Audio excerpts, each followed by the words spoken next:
ایک خوبصورت انداز میں ایک بات بیان کی، جہاں ذکر حبیب ہوتا ہے وہاں خدا بھی قریب ہوتا ہے، جہاں ذکر حبیب ہوتا ہے وہاں خدا بھی قریب ہوتا ہے۔ ان کی محفل میں بیٹھنے والا ہر ایک شخص بڑا خوش نصیب ہوتا ہے، ان کی محفل میں بیٹھنے والا ہر ایک شخص بڑا خوش نصیب ہوتا ہے۔ تو الحمدللہ یہ خوش نصیب اور سعادت مندوں کی محفل ہے، اور آپ اور ہم جانتے ہیں کہ یہ ربیع الاول کا مہینہ میرے آقا کریم صلی اللہ علیہ وسلم کے میلاد پاک کا مہینہ، یہ اختتامی تاریخ پر آ چکا ہے۔ آج ربیع الاول شریف کی 28 تاریخ ہے اور غالباً 29 تاریخ بھی لگ چکی ہے۔ تو اسی لیے چونکہ ماہ ربیع الاول سرکار کے میلاد کا مہینہ اب رخصتی پر ہے، ہم نے ماہ ربیع الاول میں حضور کی میلاد کی خوشیوں کا، مسرتوں کا، محبتوں کا، ہم نے اپنی استطاعت کے اعتبار سے، ہر کسی نے اپنی اپنی گنجائش کے اعتبار سے سرکار کے میلاد کی خوشیوں کا اظہار کیا، مسرتوں کا اظہار کیا۔ اب چونکہ اختتامی تاریخیں چل رہی ہے تو میں چاہتا ہوں کہ سرکار کے میلاد پاک کا جو مقصد ہے، حضور کے ولادت کا جو مقصد ہے، مقصد میلاد پر کچھ باتیں آپ کے گوشے گزار کرنا چاہتا ہوں۔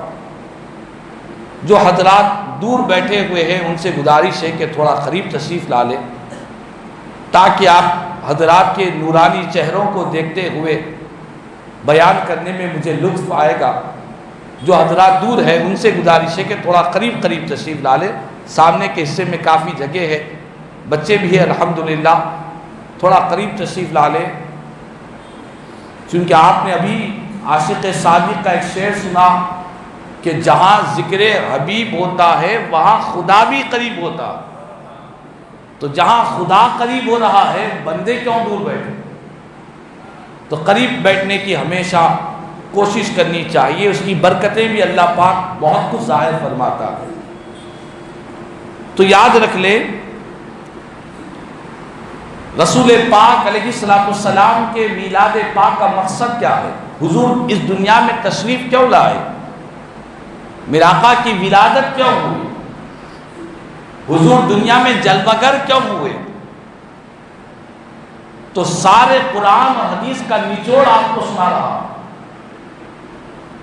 کہ آقا کی آمد کا مقصد یہ ہے تاکہ جو لوگ خدا کے بندے اللہ کی عبادت سے غافل ہو چکے ہیں، جو جہنم کے راستے پر چل پڑے ہیں، انہیں جہنم کے راستے سے اٹھا کر جنت کے راستے پر پہنچانے کے لیے آقا تشریف لائے ہیں۔ حضور کی آمد کا مقصد یہ ہے کہ سرکار کے جو امتی ہے وہ جہنم کے راستے کو چھوڑے اور جنت کے راستے پر پہنچ جائے۔ اور ایک حدیث پاک ہے، سرکار مدینہ راحت قلب و سینہ صلی اللہ تعالی علیہ وسلم نے ارشاد فرمایا، سیدی محدث دکن حضرت سیدنا عبداللہ شاہ نقشبندی مجددی قادری رحمہ اللہ اپنی حدیث کی کتاب زجاجۃ المصابیح میں بڑی پیاری حدیث بیان فرماتے ہیں کہ ایک موقع پر آقا کریم صلی اللہ تعالی علیہ وسلم نے ایک لکیر کو حضور نے کھینچا، ایک لکیر کو زمین پر سرکار نے کھینچا، اور اس لکیر کے اطراف میں دائیں جانب اور بائیں جانب چھوٹی چھوٹی لکیروں کو حضور نے کھینچا، اور کھینچ کر میرے آقا نے صحابہ کرام سے فرمایا، اے میرے صحابہ، یہ کام میں نے جو کیا ہے تمہیں کچھ سمجھانے کے لیے کیا ہے، تمہیں کچھ بتلانے کے لیے کام کیا۔ حضور نے فرمایا کہ یہ جو سیدھی لکیر ہے، فرمایا یہ سیدھی لکیر یہ صراط المستقیم ہے، یہ سیدھا راستہ ہے، یہ وہ راستہ ہے جو راستہ تم کو جنت تک پہنچانے والا راستہ، اور اس کے آزو بازو دائیں اور بائیں جانب یہ جو لکیریں ہیں، یہ لکیریں شیطان کے راستے ہیں۔ شیطان تمہیں سیدھے راستے پر چلنے نہیں دیتا، کبھی دائیں جانب سے تم کو اپنی طرف بلاتا ہے، کبھی بائیں جانب سے تم کو اپنی طرف کھینچتا۔ شیطان سیدھی راستے پر چلنے والے کو چلنے نہیں دیتا، اسے بھٹکاتا ہے انسان کو، کبھی اس راستے کی طرف بلاتا ہے، کبھی اس راستے کی طرف بلاتا ہے۔ فرمایا یہ شیطان کے راستے ہیں۔ میرے آقا نے فرمایا اے میرے صحابہ، یہ جو سیدھی لکیر کا راستہ ہے یہ جنت کو لے جانے والا راستہ ہے۔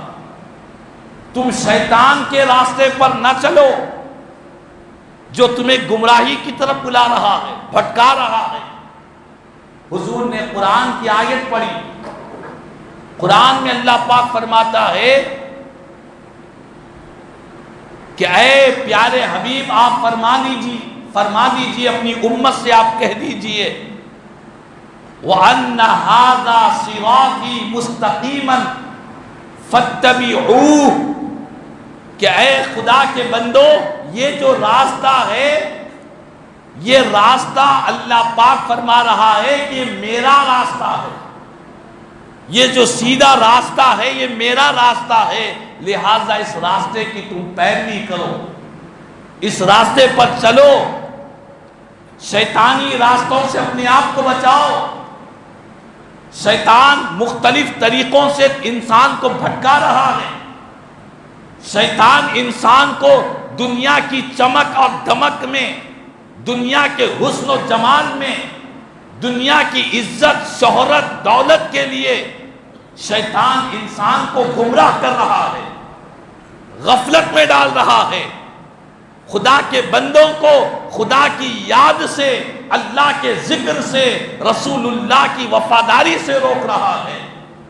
میرے آقا فرماتے ہیں کہ اے میرے صحابہ تم شیطانی راستے سے بچو، جو راستہ جنت میں لے جانے والا راستہ ہے وہ مدینے والے آقا کی غلامی کا راستہ ہے، حضور کی وفاداری کا راستہ ہے، سرکار کی تابعداری کا راستہ ہے۔ اسی لیے آج ہم سرکار کے میلاد پاک کے مہینے میں جمع ہیں، ہم منکر میلاد نہیں، ہم تو میلادی ہیں، سرکار کا میلاد منانے والے ہیں۔ تو جس آقا کا ہم میلاد منانے والے ہیں اس آقا کے میلاد کے مقصد کو بھی ہمیں اپنانا چاہیے۔ حضور کے میلاد کا مقصد یہی تھا کہ خدا کے بندے شیطان کے راستے کو چھوڑے، رحمان کے راستے پر آ جائے، یہ میرے آقا کے میلاد کا مقصد تھا۔ اور یاد رکھ لے جب بات حضور پاک علیہ السلام کے میلاد پاک کی مقصد کی آئی، ایک موقع پر میرے آقا کریم صلی اللہ تعالی علیہ وسلم کو ابو جہل ایک موقع پر سرکار مدینہ صلی اللہ علیہ وسلم کو بہت برا بلا تھا، سرکار کو تکلیف دی۔ جب رات ہوئی تو حضور کے چچا جان حضرت سیدنا امیر حمزہ رضی اللہ تعالیٰ، جو ابھی اسلام نہیں لائے تھے، مسلمان نہیں ہوئے تھے، ان کو کسی نے بتلایا کہ آج تمہارے بھتیجے محمد عربی صلی اللہ علیہ وسلم کو ابو جہل نے بہت برا بھلا کہا، ابو جہل نے بہت تکلیف دی گئی، بہت اذیت پہنچائی گئی۔ جب یہ بات حضرت سیدنا امیر حمزہ رضی اللہ تعالیٰ کو معلوم ہوا کہ چونکہ آپ پیارے آقا سے محبت فرمایا کرتے تھے، جب اس بات کی اطلاع ہوئی تو آپ کو جلال آیا اور سیدھے حضرت سیدنا امیر حمزہ رضی اللہ تعالیٰ عنہ ابو جہل کے پاس جاتے ہیں، جا کر تیر اور کمان کو لے جاتے ہیں اور ابو جہل کو مارتے ہیں، اس کو خوب زد و کوب کرتے ہیں اور مار کر سیدھے سرکار کی بارگاہ میں حاضر ہوتے ہیں اور عرض کرتے ہیں کہ اے میرے بھتیجے محمد عربی صلی اللہ علیہ وسلم، میں تم کو خوش کرنے کے لیے آیا ہوں، میں تمہیں راضی کرنے کے لیے آیا ہوں، اس بات کی خوشی دینے کے لیے آیا ہوں کہ جو ابو جہل نے تم کو آج تکلیف دی تھی میں نے اس کا بدلہ لے لیا، میں نے اس کو مارا پیٹا زد و کوب کیا، اس نے جتنی تکلیف دی تھی میں نے اتنی اس کو سزا دے دی ہے، اے میرے بھتیجے تم خوش ہو جاؤ۔ چونکہ انسان کی فطرت ہے کہ کوئی دشمن انسان کو ضرر پہنچاتا ہے، برا بھلا کہتا ہے، تو اس دشمن کو جب سزا ملتی ہے تو انسان کے دل کو خوشی ملتی ہے کہ ہاں اس نے مجھے گالیاں دی تھی، برا بھلا کہا تھا، مجھے تکلیف دی تھی، اس کی سزا اس کو مل گئی ہے، اس کی پنشمنٹ اس کو مل گئی ہے، تو انسان کی فطرت ہے اسے خوشی حاصل ہو جاتی ہے۔ اور یہی کام حضور کے چچا حضرت سیدنا امیر حمزہ رضی اللہ تعالیٰ عنہ نے کیا۔ لیکن قربان جائے، میرے آقا کریم صلی اللہ علیہ وسلم نے فرمایا اے میرے چچا جان، اگر آپ مجھے حقیقت میں خوش کرنا چاہتے ہیں، اگر آپ مجھے حقیقت میں راضی کرنا چاہتے ہیں، میرے دل کو ٹھنڈک پہنچانا چاہتے ہیں، تو حضور نے فرمایا کہ چچا جان، میں جو دین لے کر آیا ہوں، میں جو کلمہ لے کر آیا ہوں، میں جو اسلام کی تعلیمات لے کر آیا ہوں، اس دین کو آپ اپناؤ، مجھے سب سے زیادہ خوشی ہو جائے گی، اس کلمے کو آپ قبول کرو، مجھے سب سے زیادہ مسرت ہوگی۔ میرے آقا نے فرمایا کہ اے میرے چچا جان، میری اصل خوشی یہی ہے کہ میرے لائے ہوئے دین کو آپ اپنا لے، میرے کلمے کو قبول کر لے، اسلام کی تعلیمات سے آپ اپنے آپ کو جوڑ لے، اسی میں مجھے سب سے بڑی خوشی ہوا کرتی ہے۔ اللہ اکبر۔ جب یہ بات حضور نے فرمایا، اللہ نے ایسا کرم کیا، صحابی رسول حضور کے چچا جان حضرت سیدنا امیر حمزہ رضی اللہ تعالیٰ عنہ کو اسلام کی دولت سے مالا مال فرما دیا۔ تو اس واقعے سے میں کہنا یہ چاہتا ہوں کہ سرکار کی سب سے بڑی جو خوشی ہے، حضور کی سب سے بڑی جو خوشی ہے وہ یہ ہے کہ میری امت میرے لائے ہوئے راستے پر چلے، میرے طریقے پر چلے، میری سنتوں پر چلے، میرے دین پر چلے، میری امت جہنم سے، گناہوں سے، نافرمانیوں سے اپنے آپ کو بچائے اور جنت کے راستے پر چلے۔ یہی سرکار مدینہ صلی اللہ علیہ وسلم کی سب سے بڑی خوشی ہے۔ اور آج ہم تمام کو ضرورت اس بات کی ہے کہ ہم آقا کے میلاد کے مہینے میں جمع ہیں، ہمیں اپنے آپ کا محاسبہ کرنا ہے، جائزہ لینا ہے کہ ہم حضور کے نقش قدم پر کتنا چل رہے ہیں، سرکار کی تعلیمات پر کتنا عمل کر رہے ہیں، میرے آقا کی سنتوں پر کتنا عمل کر رہے ہیں، اپنے آپ کو جنت کے راستے پر کتنا چلا رہے ہیں، اور ہم دوزخ کے راستے سے اپنے آپ کو کتنا بچا رہے ہیں۔ ہم تمام کو اس بات کا محاسبہ کرنا چاہیے، اس بات کا ہمیں جائزہ لینا چاہیے۔ اور یاد رکھ لے، رسول پاک علیہ السلام نے دنیا میں انسان جب زندگی گزارتا ہے، دنیا کی زندگی میں انسان اپنے آپ کو اتنا مشغول کر لیتا ہے، اتنا مصروف کر دیتا ہے کہ اسے اپنی آخرت کی فکر، اپنی قبر کی فکر، آخرت کی تیاری کی فکر، جنت کو پانے کی فکر، جہنم سے بچنے کی فکر انسان روز بروز بھولتا چلا جاتا ہے۔ ہر کوئی انسان کوئی کاروبار میں مصروف ہے، تجارت میں مصروف ہے، دکانداری میں مصروف ہے، ہر ایک اپنی مصروفیت میں ہے، مشغولیت میں ہے۔ کوئی دولت کا طالب ہے، کوئی عزت کا طلبگار ہے، کوئی شہرت کا طلبگار ہے، کوئی نام و نمود کا طلبگار ہے۔ ہر انسان دنیا کی چمک اور دمک اور دنیا کی ترقی کو چاہ رہا ہے۔ تو ایسے حالات میں کریں کیا؟ اپنے آپ کو اللہ اس کے رسول کی رضا والی زندگی کا فکر کیسے پیدا کرے؟ حضور نے اس کا ایک آسان طریقہ بھی بتلا دیا ہے۔ میرے آقا نے صرف یہی نہیں فرمایا کہ نیکیاں کرو، عبادت کرو، بلکہ نیکیاں پیدا کرنے کا جو جذبہ ہونا چاہیے وہ جذبہ پیدا کیسے ہوتا ہے، حضور نے اس کا بھی طریقہ بیان کیا۔ میرے آقا کریم صلی اللہ علیہ وسلم نے فرمایا، حدیث پاک ہے، اکثروا ذکر ہادم اللذات، اے میری امتیوں، لذتوں کو مٹانے والی، لذتوں کو ختم کرنے والی جو چیز ہے اس کو کثرت سے یاد کیا کرو، اس کو یاد کرو جو چیز لذتوں کو ختم کر دیتی ہے۔ وہ کون سی چیز ہے؟ میرے آقا نے فرمایا وہ موت ہے۔ تم موت کو یاد کرو، کثرت سے یاد کرو، اور جتنا ذکر کر سکتے ہو، یاد کر سکتے ہو، موت کا ذکر کرتے رہو۔ اللہ پاک لذتوں کو ختم کر دے گا۔ جو چیزیں تمہیں آخرت کی کامیابی کے لیے رکاوٹ بنی ہوئی ہے وہ رکاوٹیں ختم ہو جائے گی اگر تم موت کو کثرت سے یاد کرنے والے بن جاؤ۔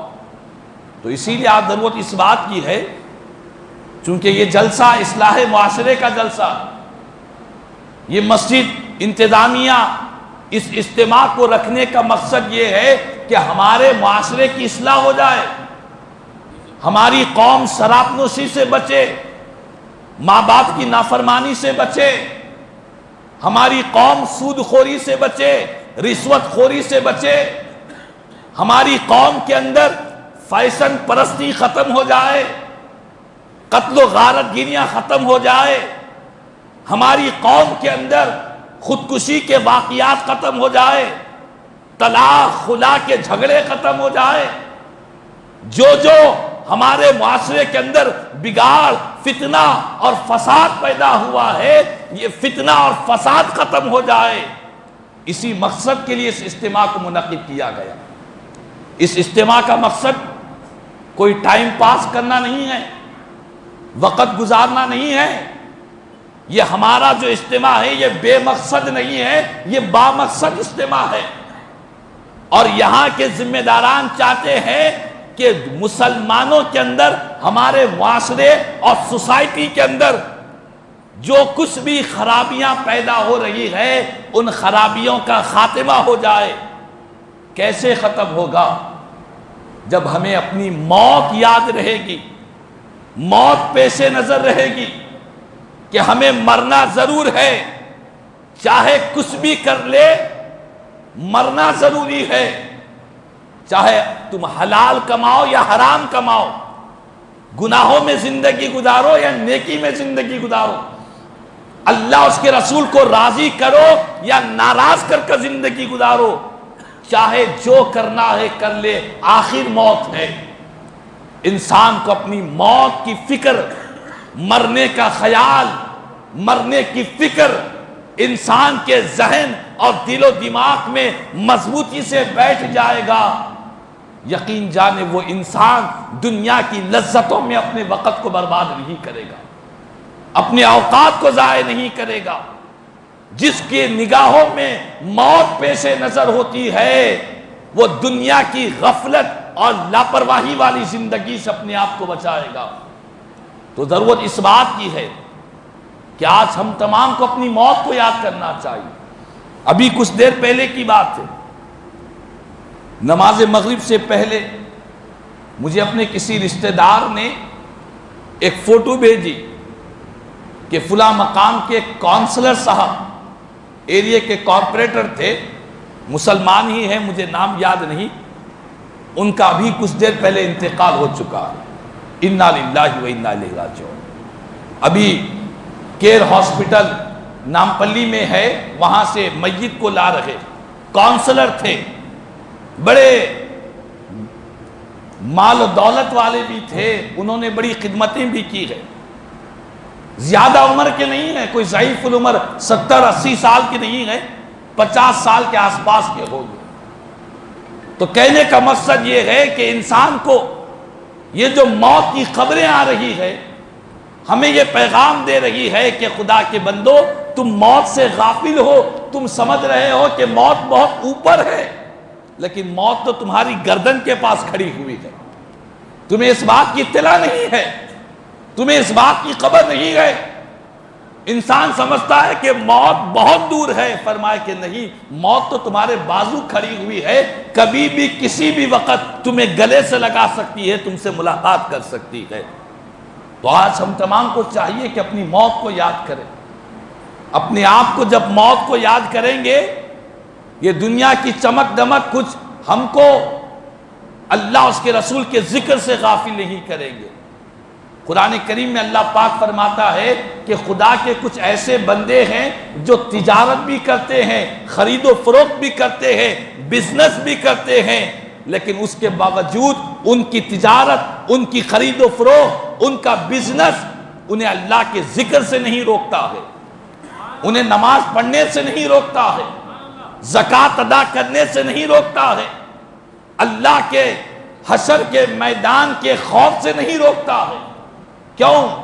وہ خدا کے بندے، ان کی نگاہوں میں ہمیشہ موت پیش نظر رہتی ہے۔ اور یاد رکھ لیں، جب بات موت کی آئی، ایک حدیث پاک آپ کو سناؤ۔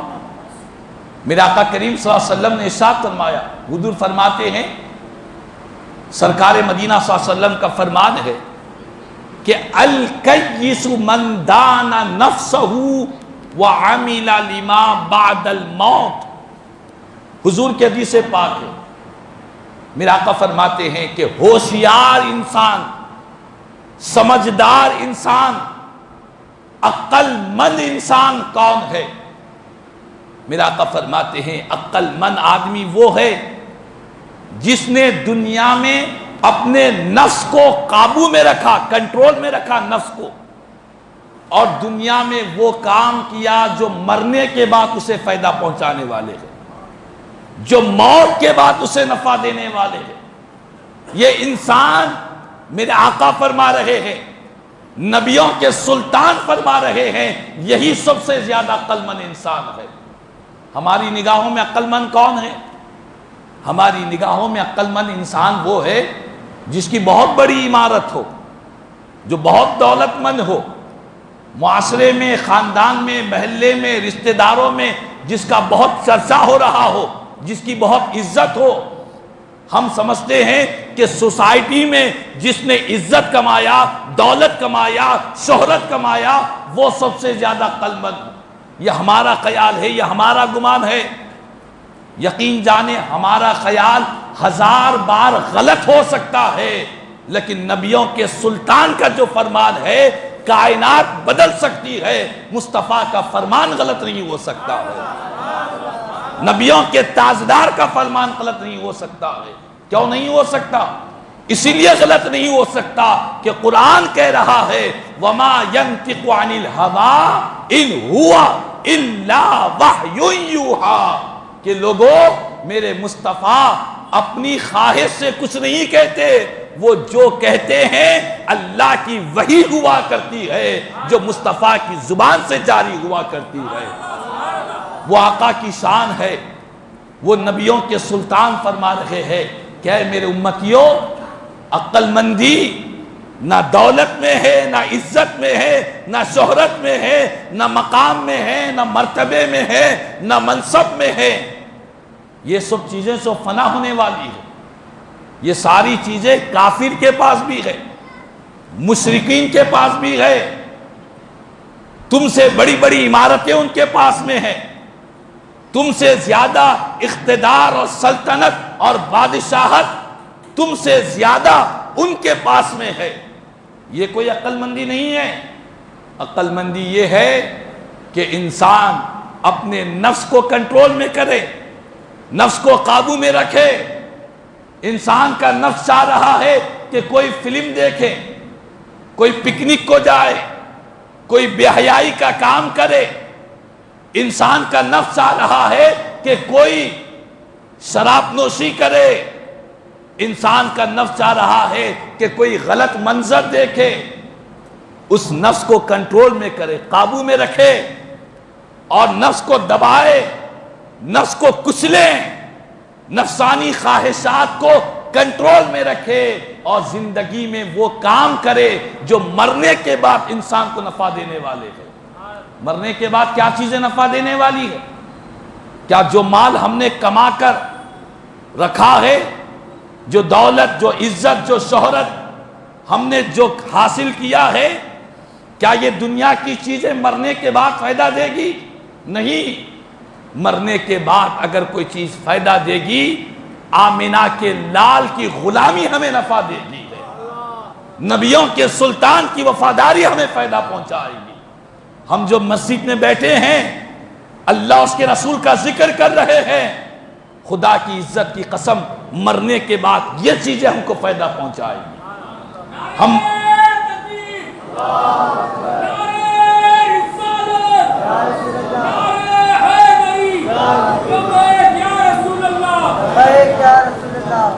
انسان کے مرنے کے بعد جو چیزیں فائدہ پہنچانے والی ہے، وہ جو مسجد میں آ کر نمازیں پڑھ رہے ہیں، اللہ کو یاد کر رہے ہیں، اپنے کاروبار کو چھوڑ کر، تجارت کو چھوڑ کر، بستر کو چھوڑ کر جو مسجد میں آ کر خدا کی بارگاہ میں سجدے کر رہے ہیں، یہ اعمال انسان کو مرنے کے بعد فائدہ پہنچائے گا۔ ماں باپ کی فرما برداری، ماں باپ کی وفاداری، ماں باپ کی خدمت، یہ انسان کو مرنے کے بعد فائدہ پہنچائے گی۔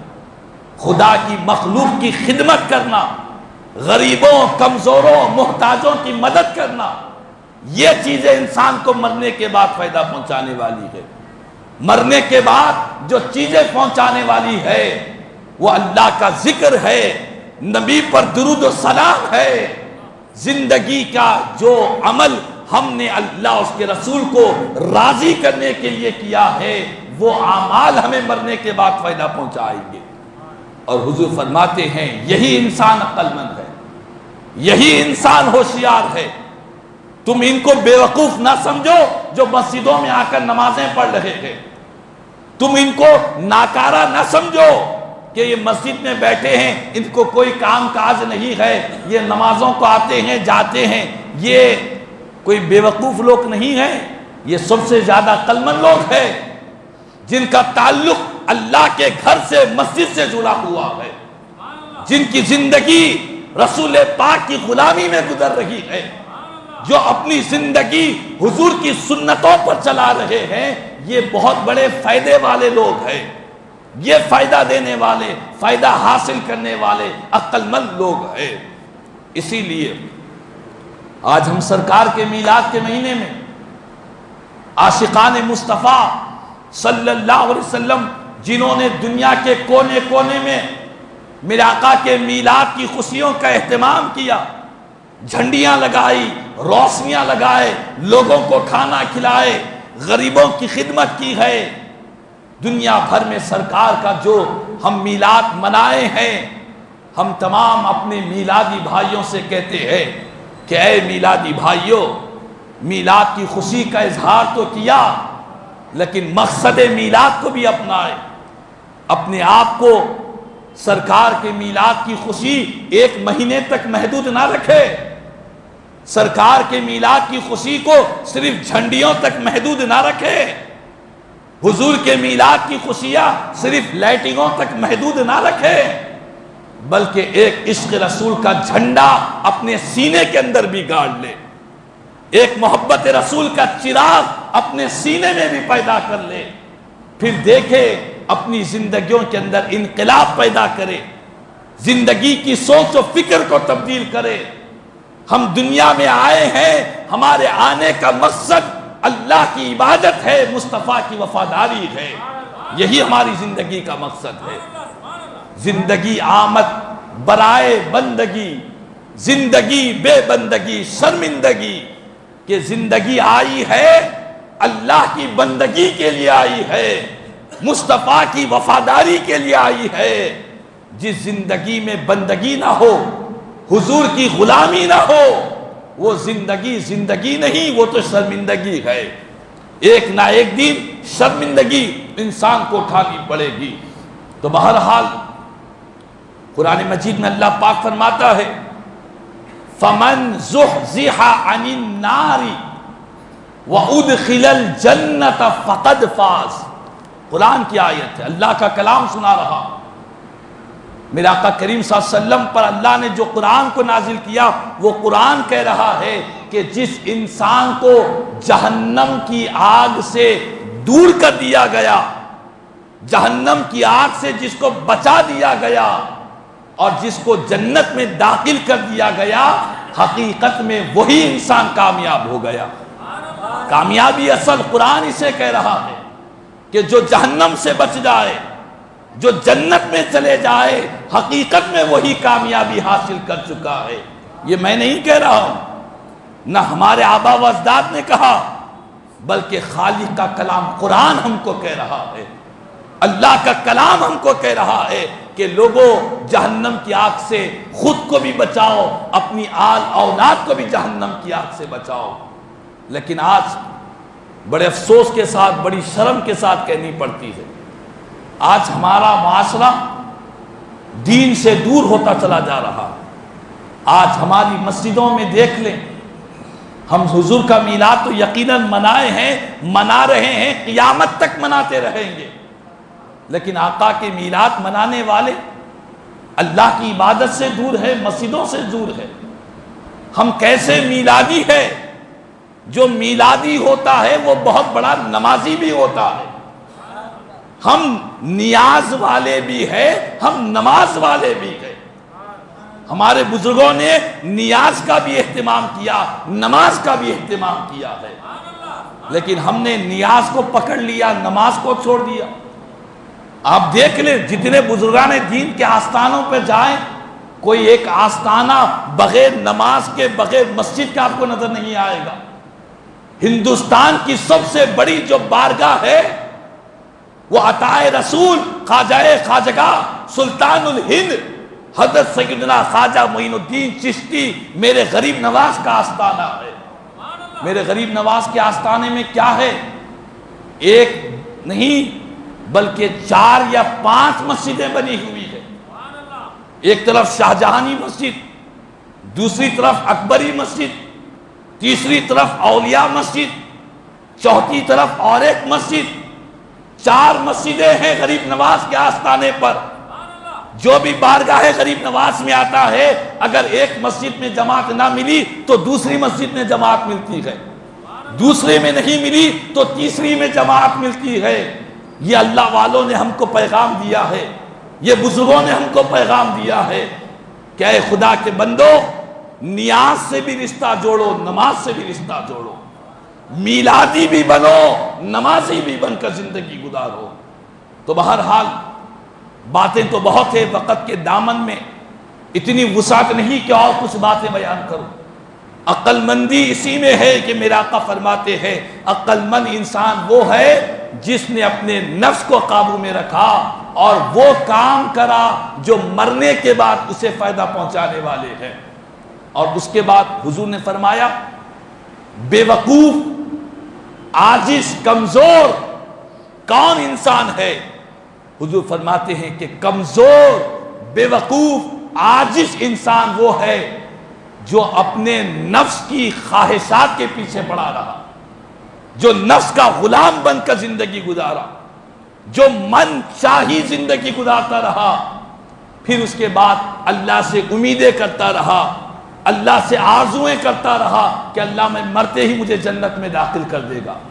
فرمایا یہ بہت بڑا بے وقوف ہے، یہ بہت بڑا نادان ہے، یہ بہت بڑا عاجز ہے، یہ بہت بڑا کمزور انسان ہے جو نفسانی خواہشات کے پیچھے پڑا رہتا ہے۔ تو بہرحال آج حضور کے میلاد کے پیغام کو ہمیں یہ لے کر جانا ہے کہ ہم من چاہی زندگی نہیں گزاریں گے، ہم رب چاہی زندگی گزاریں گے۔ ہمارا جو من چاہ رہا ہے اگر اس کے پیچھے پڑ جائیں گے تو قسم بخدا ہمارا نفس، ہماری خواہشات ہمیں سیدھے جہنم کے گڑھے میں گرا دیں گے۔ اگر ہم چاہتے ہیں کہ ہم جہنم کے گڑھے سے بچیں، جنت کے راستے پر چلے، کہیں اور دیکھنے کی ضرورت نہیں ہے، میرے آقا کی وفاداری میں حضور کے نقش قدم پر چلنے والے بن جائے، یقیناً جنت ہمارا راستہ رہے گا۔ ایک عاشق صادق نے کہا، یار کی مرضی کے تابع یار کا دم بھر کے تو دیکھ، عرض مطلب کر کے تو دیکھا، ترک مطلب کر کے تو دیکھ۔ یار تیرا ہے تو پھر تیری ہے ساری کائنات، یار تیرا ہے تو پھر تیری ہے ساری کائنات، سب کو اپنانے والے ایک اس کو اپنا کر کے تو دیکھ، سب کو اپنانے والے ایک اس کو اپنا کر کے تو دیکھ۔ موت خود بن جائے گی تیرے لیے ایک زندگی، موت خود بن جائے گی تیرے لیے ایک زندگی، زندگی پہ مرنے والے زندگی میں مر کے تو دیکھ، زندگی پہ مرنے والے زندگی میں مر کے تو دیکھ۔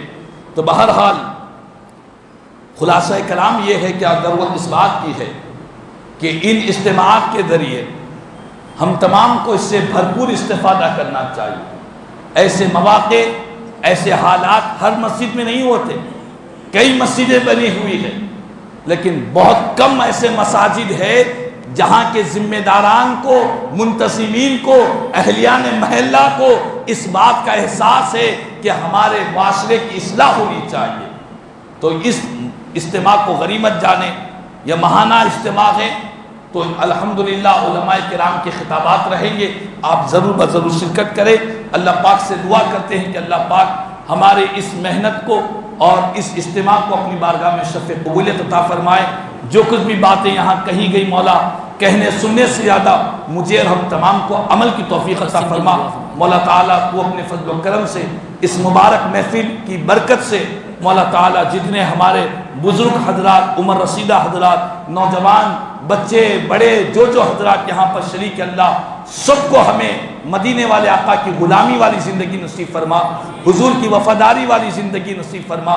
مولا تعالیٰ بالخصوص ہمارے وہ بھائی، وہ کلمہ گو بھائی جو فلسطین میں پریشان حال اللہ، فلسطین کے مسلمانوں پر رحم و کرم کا معاملہ عطا فرما دے۔ مولا تعالیٰ غزہ کے مسلمانوں پر رحم و کرم کا معاملہ عطا فرما دے۔ مولا تعالیٰ وہاں کے مسلمانوں پر جو ظلم و ستم ہو رہا ہے، کھانا، پانی، بجلی، ضروریات زندگی ان کے لیے روک دی گئی، مولا غیب سے ہمارے فلسطینی بھائیوں کی مدد فرما دے۔ مولا تعالیٰ غیب سے ان مسلمانوں کی مدد فرما دے، اور دنیا کے جو اسلامی ممالک ہے جو خاموشی اختیار کیے ہوئے، مولا تمام دنیا کے اسلامی ممالک کو یہ توفیق عطا فرما کہ فلسطین کے مسلمانوں کے ساتھ وہ کھڑے ہو جائیں اور ان کی خدمت کرے، ان کا ساتھ دے، اور مولا تعالیٰ ظالمین کے ظلم سے، اشرار کے شر سے تمام اہل فلسطین کی حفاظت فرما دے، وہاں کے معصوم بچوں کی حفاظت فرما دے، جوانوں کی حفاظت فرما دے، عورتوں کی حفاظت فرما دے، وہاں کے ضعیف العمر بوڑھے لوگوں کی حفاظت فرما دے، اور اس جنگ کی وجہ سے جتنے ہمارے فلسطینی، غزہ کے، لبنان کے جو مسلمان پریشان حال اللہ، تمام مسلمانوں کی پریشانیوں کو دور فرما دے، عالم اسلام کے تمام مسلمانوں میں اتحاد اور اتفاق نصیب فرما دے، دنیا کے سارے مسلمانوں کی جان، مال، عزت، آبرو اور ایمان کی حفاظت عطا فرما دے۔ مولا تعالیٰ ہمارے اس ملک میں امن و سلامتی کو قائم فرما دے، ہماری مسجدوں، مدرسوں، خانقاہوں، بارگاہوں کی حفاظت فرما دے۔ مولا تعالیٰ ہم سب کی ٹوٹی پھوٹی دعاؤں کو تیرے پیارے حبیب صلی اللہ تعالی وسلم کے صدقے میں قبول فرما۔ آمین ثم آمین، واخر دعوانا الحمدللہ رب العالمین، وما علینا الا البلاغ المبین۔